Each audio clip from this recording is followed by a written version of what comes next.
What's up guys, in today's video I'm gonna show you how to fix the issue where you can't add a crossplay friend or can't add a friend at all in NBA 2K26.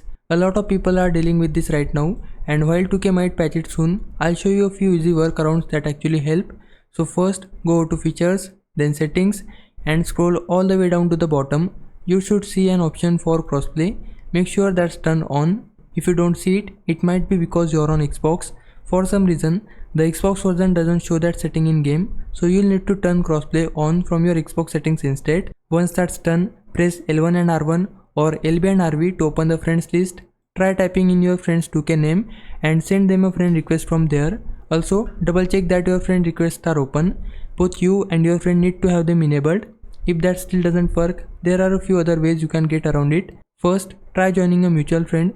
If one of you has a common friend, you can both join that person's park or city, and once you are in the same session, add each other from there.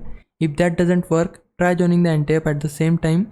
Since anti-app has smaller lobbies, it's easier to end up in the same one. Keep retrying until you land in the same server, then add each other once you are in. Another method is using the squad finder. Press L1 and R1 or LB and RB to open the social menu, then press triangle or Y to open the squad finder.